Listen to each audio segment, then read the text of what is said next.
ሰላም ወዳጆች እንደምን አላችሁ?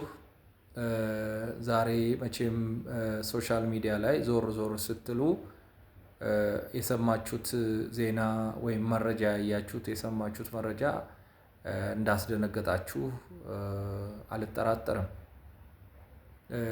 ያው ኢትዮጵያ ውስጥ ከአንዱ ችግር ተላቀን ወደ ሌላ ችግር መሻገር አንዱ ተፈታ ስንል አዲስ ችግር እዛም እዚህም መሰማት ኦልሞስት በቃ የየዕለት ጉዳያችን ወይ ዜናችን ወይ ገጠመኛችን እየሆነ ነው። እንግዲህ አንዱ አገር ለመገንባት እዛም እዚህም ደፋ ይላል፣ ሌላው ደግሞ አገር ለማፍረስ ይሯሯጣል። ቀደም ብሎም አሁንም ከለውጥ ወዲህ ባለፉት 7 ዓመታት መንግስት እርሻ ሲያስፋፋ የእርሻውን ሞፈር ለመስበር ያልተጣጣረ የለም። ስንዴ ሲባል ስንዴውን ሲያናንቅ ነበር። እንዲሁ ደግሞ የኮሪደር ልማትና ሪቨርሳይድ ተብሎ መንግስት ያው እያያችሁ ያላችሁትን እጅግ አስደማሚና አስደናቂ ልማት በየከተሞች አንዳንዱ ሰው አዲስ አበባ ብቻ ይመስለዋል፣ ግን በመላ ሀገሪቷ ይሄ ነገር እንዲስፋፋ ተደርጎ የተለያዩ ሪዞርቶች፣ ፓርኮች ሲሰሩ እንዲሁ ሲያናንቅ እንዲሁ ቢቻለው ደግሞ ይህንኑ የለማውን ነገር ለማጥፋት የሚሯሯጥ ፕሮፓጋንዳ የሚነዛ ነበረ። ያንን መንግስት አሸንፎ ይኸው ዛሬ ያንን ነገር የሚኮንነው የሚያናንቀው ሁሉ የመናፈሻ ቦታ አድርጎታል። ፎቶ ይነሳበታል፣ ቪዲዮ ይቀረጽበታል፣ የጋብቻ ስነ ስርዓቱንም ያካሄድበታል። ከመስቀል አደባባይ የጀመረው ዛሬ በጎንደር፣ በጎጃም፣ በሐረር፣ በሶማሌ ክልል፣ በደቡብ፣ በቤንሻንጉል፣ በጋምቤላ በተለያየ ቦታ ተስፋፍቶ ኦሮሚያ የተለያየ ቦታ ተስፋፍቶ ዛሬ የቱሪስት መዳረሻ ሆኖ አይደለም ከተማ ውስጥ ያለ ሰው ገጠር ያለውም የሚያደንቀው ፕሮጀክት ሆኗል። እንግዲህ ይሄ ነገር ተጠናክሮ የበለጠ ሆኖ እንዳይቀጥል እንቅፋቶች ብዙ ነበሩ። እንዳልኩት ከሚያጣጥሉት ጀምሮ ጠመንጃ ይዘው እዛም እዚህም እየተኮሱ ቱሪስቱ እንዳይመጣ፣ ኢንቨስትመንት እንዳይስፋፋ ቢቻላቸው ደግሞ መንግስቱንም ለመገልበጥ ሲጣጣሩ የነበሩ አሉ። አንደኛዋ ህወሓት ናት። እስከ ደብረ ሲና መጣ እንግዲህ እንዳልሆኑ ሆና ተቀጥቅጣ ተበታትና ተመልሳለች። ወደ መቀሌ የተወሰነ ትራፊ ተመልሷል።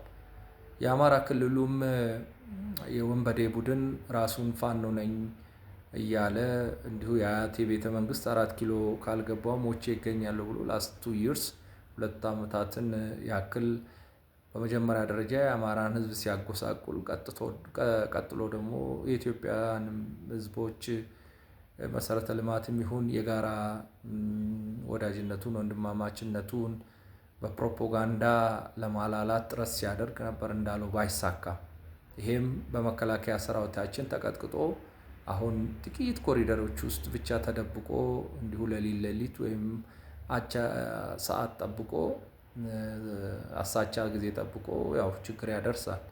ኦሮሚያ ውስጥ የሚንቀሳቀሰውም ሽፍታ እንዲሁ ቡራዩ ደርሰናል፣ ፊንፊኔን ልንይዝ ነው ሲል ነበር። እንግዲህ 7 ዓመት ሙሉ እሱም እዚህ ግባ የሚባል ቦታ ሳይደርስ በመከላከያ ሰራዊታችን በጀግናው መከላከያ ሰራዊት መስዋዕትነት ዛሬ የት እንዳለ እንኳን ለማወቅ በሚያስቸግር መልኩ ከጥቂት ሽፍቶች የወንዱ ጨለማን ተገና አድርጎ ሰው ላይ ተኩሶ ከሚሸሹ ውጪ እዚህ ግባ የሚባል መንግስትን የሚገዳደር ኃይል የለም። ቀድሞንም ፊት ለፊት መንግስትን የሚገዳደሩ አልነበሩም።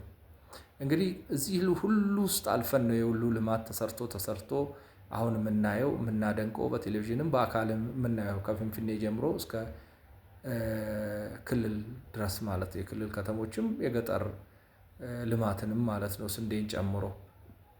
እንግዲህ ነገሮችን በእንዲህ ያለ ሁኔታ አስቀጥለን እየተሻሻለ መጣ ሁሉን ነገር እያለን የመከራ አንቴና ተሸክማ የምትዞረዋ ህወሓት ዛሬ መፈንቅለ መንግስት አድርጌያለሁ ብላ ዜና ሰርታ ለዓለም አሰራጭታለች። ኢትዮጵያ ብቻ ሳይሆን ለዓለም የፕሪቶሪያው ስምምነት ፈርሶ ቀደም ብሎ ጌታቸው ረዳን ባባረሩበት መልክ አሁን ደግሞ ጀነራል ታደሰ ወረደን ከስልጣን አውርደው አባረው የቀድሞውን ምክር ቤታቸውን የክልሉን ምክር ቤት መልሰው እንደገና ያንን የመከራ አንቴና የሆነውን ዶክተር ደብረጽዮንን ፕሬዝዳንት አድርገዋል ብለው እነሆ በረከት ስሙ እንዲህ ያለ መዓት አምጥተናል እያሉን ነው። እንዳልኩት የመከራ አንቴና ተሸክመው ነው የሚዞሩትና አሁንም አንድ መከራ የደቀኑ ይመስለኛል። እናንተ ምን እንደምትሉ አላቅም። እኔ ግን በጣም ደንግጫለሁ ይህን ስሰማ። የፕሪቶሪያው ስምምነት ተቀዶ ተጥሏል። የፌዴራሉ መንግስት እዛ ክልል የሚሾመውን ሰው ይሁንታ ሳያገኝ ማንም እንደማይሾም የፕሪቶሪያው ስምምነት ያስቀምጣል። ዲዲአር የሚባለው ወይም ደግሞ ይሄ ቀድሞ የነበረውን ሰራዊት ወደ ካምፓስ ገብቶ አሰልጥኖ ወደ ሲቪል መመለስ፣ መሳሪያ ማስረከብ የሚባል ነገር አንድ ነገር ሳይካሄድ እነሆ ሚሊሻም እያሰለጠኑ የነበሩትንም በፕሪቶሪያ ስምምነት የተሾሙትንም አባረው በፈለጉት መልኩ የራሳቸውን መንግስት አቋቁመዋል።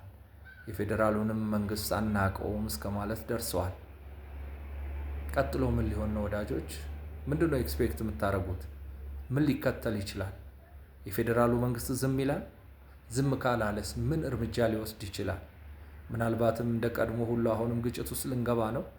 ሌላ መከራ ለትግራይ ህዝብም ለቀሪውም የኢትዮጵያ ህዝብ በህወሓት ምክንያት ልንጠራ ነው ወይም ልናይ ነው። እንዴትስ ነው ከዚህ ከህወሓት ቡድን የምንገላገለው? ለምሳሌ ጌታቸው ረዳ እነዚህ ሰዎች መከራ አምጥተውብናል፣ እልቂት እየጠሩ ነው ብሎ መግለጫ ሰጥቷል።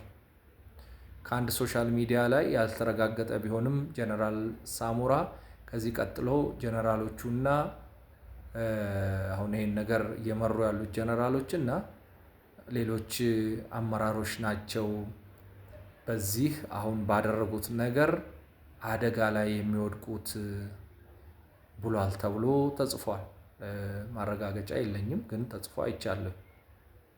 ስለዚህ ሁለቱ የትግራይ ተወላጅ ቀደም ሲል ከዚሁ ከህወሓት ጋር የነበሩ ሰዎች አይ ቲንክ ከሳሞራ ውጪ ማለቴ ነው እንዳሉት